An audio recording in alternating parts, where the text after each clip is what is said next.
안녕하세요. 맨 땅에서 AI 학습 플랫폼을 만들기까지라는 제목으로 발표를 맡게 된 박선우입니다. 파이콘 한국 2021에서 발표를 할 수 있게 되어 영광이고, 저의 경험기가 또 다른 분께 도움이 되길 바랍니다. 그럼 발표를 시작하겠습니다. 간단한 제 소개입니다. 저는 딥러닝과 파이썬에 관심이 많은 개발자이며, 현재 장고 기반으로 AI 학습 플랫폼을 개발하고 있습니다. AI 학습 플랫폼, 러닝 매니지먼트 시스템을 밑바닥부터 만들면서 중요하다고 생각되었던 세 가지를 발표의 주제로 선정하였습니다. 이 세 가지 주제는 AI 학습 플랫폼의 주요 요구사항과 맞닿아 있습니다. AI 학습 플랫폼을 설계하면서 주요 사용자인 교육생, 에디터, 개발자의 요구사항을 먼저 확인했습니다. AI 학습 플랫폼을 직접 사용하는 교육생 입장에서는 딥러닝을 빠르게 공부하고 싶어도 항상 환경 설정이 진입장벽으로 작용했습니다. 그래서 환경 설정 지역에서 벗어나 딥러닝 코드를 웹에서 수행하고 결과를 바로 보고 싶어 했습니다. 학습 콘텐츠를 제작하는 에디터 입장에서는 콘텐츠를 쉽게 교열 및 편집하고 콘텐츠 형성 관리도 편하게 하고 싶어 했습니다. 학습 플랫폼을 개발하는 개발자 입장에서는 적은 리소스에서도 개발 진행이 가능하게 오픈소스 및 패키지가 풍부한 기술 스택을 원했습니다. 개발팀은 이러한 세 가지 요구사항을 만족하는 솔루션을 찾아야 했고, 장고와 리액트 기반의 기술 스택을 선택해 세 가지 요구사항을 해결할 수 있다고 판단하였고, 개발을 시작했습니다. 이제부터는 해당 문제들을 어떤 방식으로 풀어나갔는지에 대한 우리의 길고 긴 여정에 대한 이야기입니다. 어떻게 하면 웹에서 딥러닝 코드를 동작시킬 수 있을까요? 차근차근 단계를 나누어서 이야기해 보겠습니다. 먼저 파이썬 코드의 동작 순서를 살펴봅시다. 파이썬으로 작성한 프로그램을 실행하기 위해서는 해당 프로그램을 파이썬 가상머신이라는 인터프리터를 통해 기계어로 변환해야 합니다. 인터프리터는 내부적으로 컴파일을 수행하여 소스 코드를 기계어인 바이트 코드로 변환하고 확장자가 pyc인 파일을 생성합니다. 이렇게 확장자가 pyc인 파일이 생성되면 인터프리터에 의해 해석되어 코드가 실행됩니다. 그런 파이썬 코드를 본인 노트북이나 데스크탑이 아닌 웹브라우저에서 수행하려면 어떤 방법들이 있을까요? 파이썬 코드를 웹에서 동작시키는 방법은 크게 두 가지 기준으로 구분할 수 있습니다. 한 가지는 어떻게 동작하느냐에 따라 파이썬 코드를 자바스크립트로 컴파일하는지, 브라우저에서 파이썬을 직접 실행시키는지로 구분할 수 있고, 다른 한 가지는 언제 컴파일 되느냐에 따라 컴파일하는 시점이 페이지를 불러오기 전인지, 페이지를 불러올 때인지, 페이지를 불러오고 나서 컴파일하는 것인지로 구분할 수 있습니다. 어떻게 분류하는지 기준을 살펴봤으니 이제 각 방법들을 좀 더 자세히 들여다봅시다. 처음 예제는 트랜스크립트를 사용한 예제입니다. 트랜스크립트는 파이썬으로 작성된 파일을 트랜스크립트 명령어로 자바스크립트 버전의 JS로 변환합니다. 이 변환 작업은 브라우저가 동작하기 전에 진행됩니다. 버튼 이벤트를 통해 간단히 바꿔보는 것도 가능하지만 이미 컴파일된 코드라 미리 정의된 이벤트만 사용 가능합니다.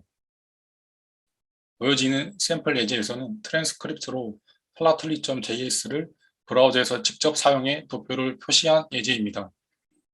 컴파일된 트랜스크립트 코드는 매우 작고 빠르지만 예제의 플라틀리.js와 같이 원래 무거운 라이브러리를 사용할 때는 로딩하는데 다소 시간이 걸릴 수 있습니다. 두 번째 예제는 브라이썬입니다. 스크립트 태그 텍스트 파이썬을 사용하면 자바스크립트를 작성하는 방식과 동일합니다. 브라이썬은 파이썬 코드를 자바스크립트로 컴파일해서 생성된 코드를 실행합니다.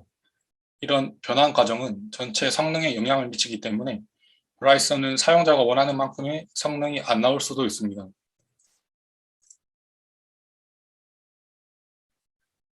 다음 예제는 스컬트를 사용한 예제입니다.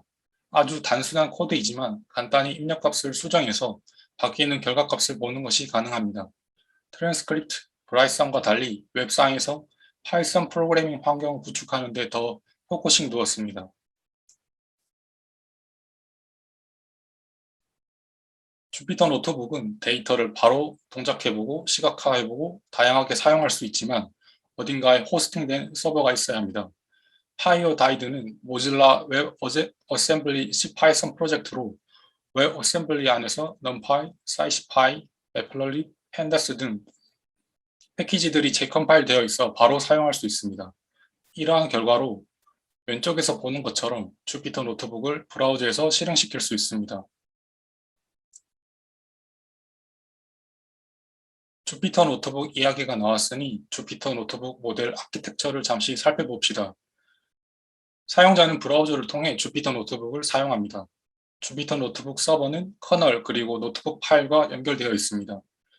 노트북 서버와 IPython 커널은 0MQ 소켓을 통해 JSON 메시지 형태로 통신을 하고 노트북 서버는 브라우저와 HTTP 웹 소켓으로 다시 통신합니다.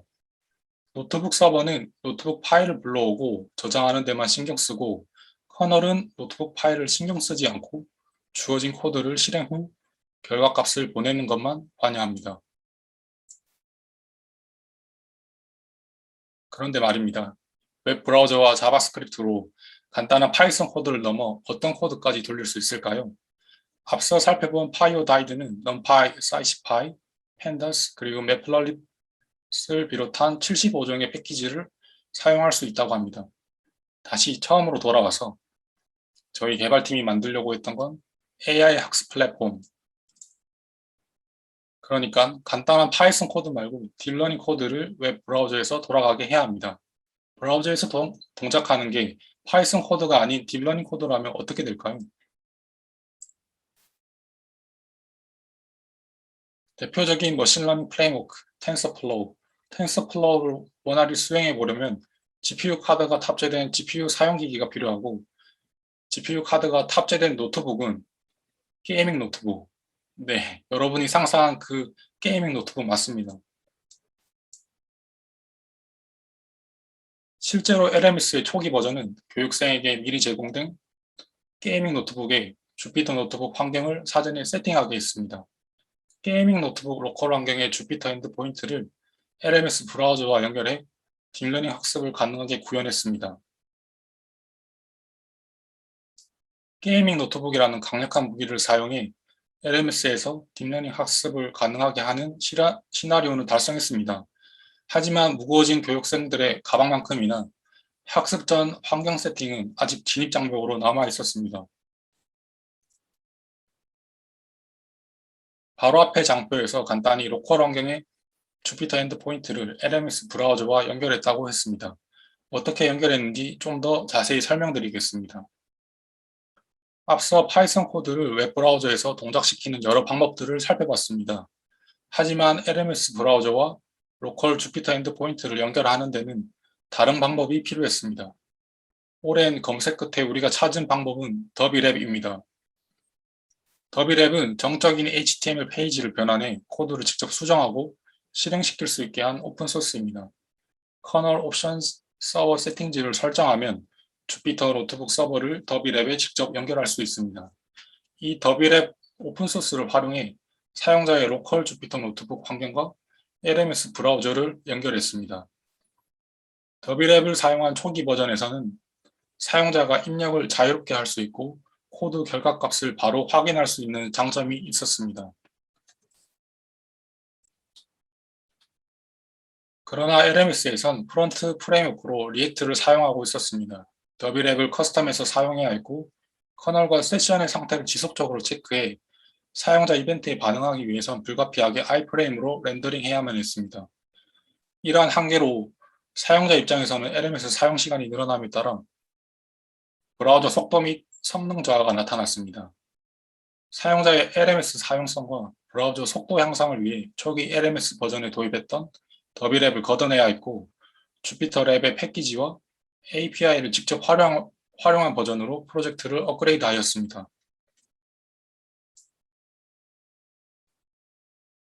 여러 시도들을 통해 현재는 학습 컨텐츠별 매핑되는 도커 이미지를 컨테이너 환경으로 직접 구성해 학습 컨텐츠에서 필요로 하는 패키지 환경이 구축된 클라우드 엔드포인트와 LMS 브라우저를 직접 연결합니다.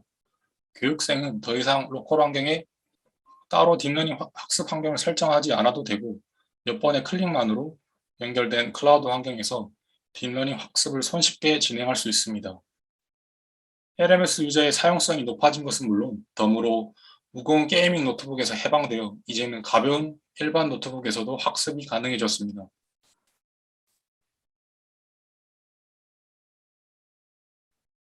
학습 플랫폼을 처음 듣게 되면 진도율 및 학습 스케줄 관리를 먼저 생각하게 됩니다.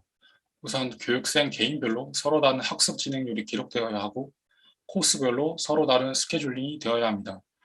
해당 부분은 한번 셋업이 되면 스케줄 로직 및 관리를 위한 코드 변경이 잦지 않습니다.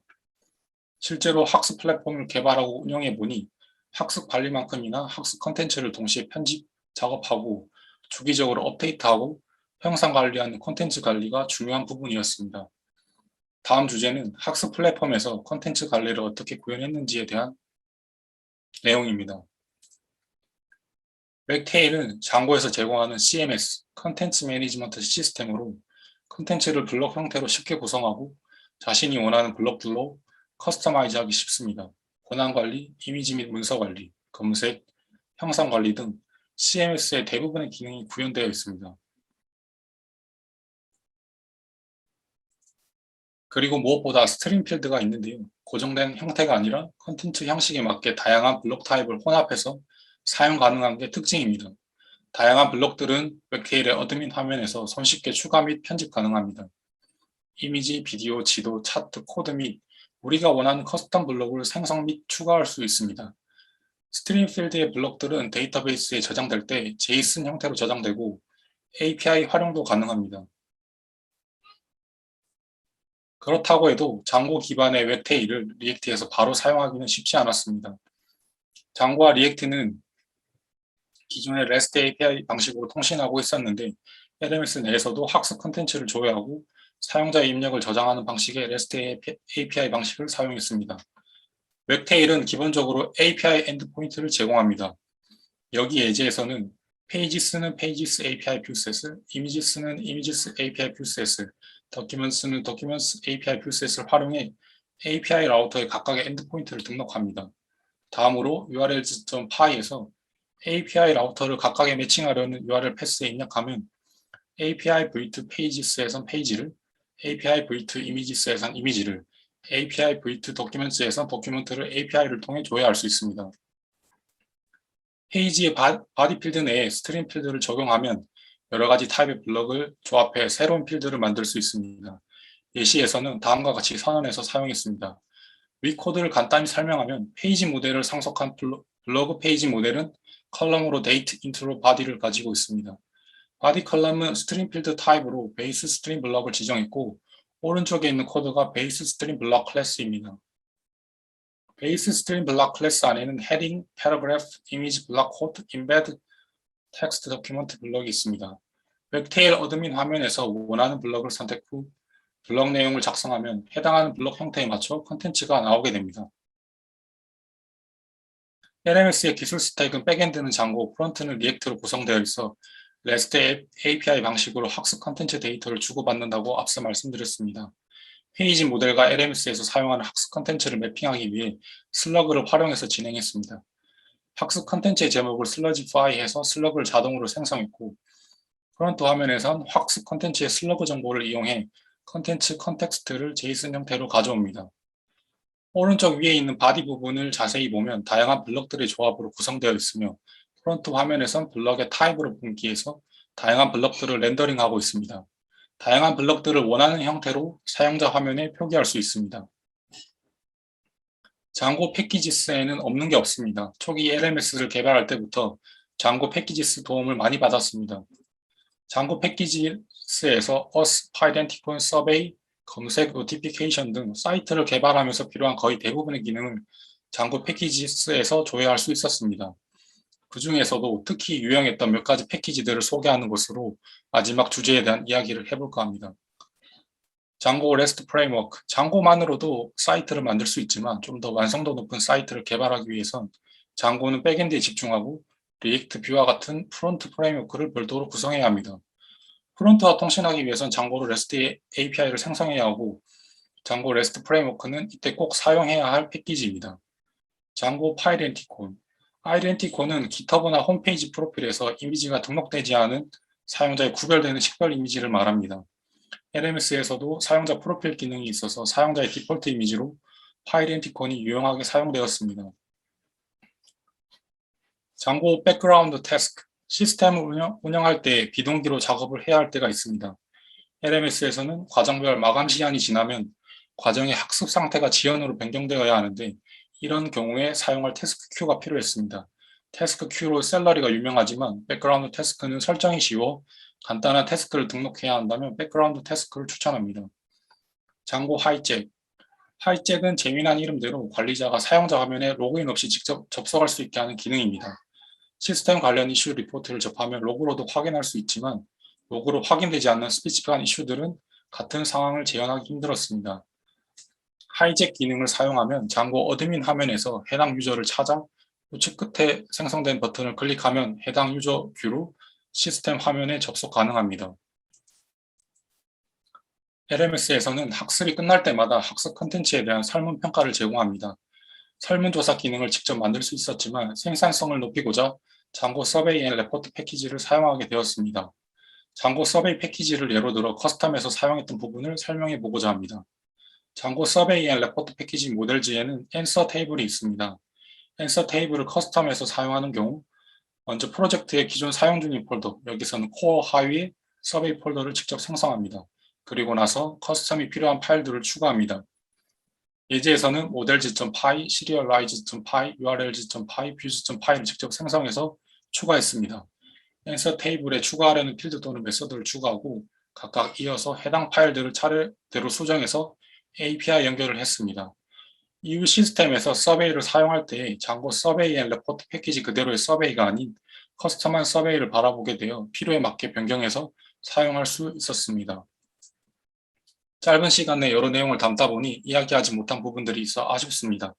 발표와 관련하여 문의사항이 있으시면 맨 마지막 장에 안내되는 메일을 통해서 문의 주시면 답장 드리겠습니다. 5대 연구소 아이펠 개발팀은 저희가 가진 기술로 AI 학습의 진입 장벽을 낮추려고 합니다. 아이펠 AI 학습 플랫폼을 함께 만들어갈 개발자분을 찾고 있습니다. 많은 관심 부탁드립니다. 발표 들어주셔서 진심으로 감사드립니다.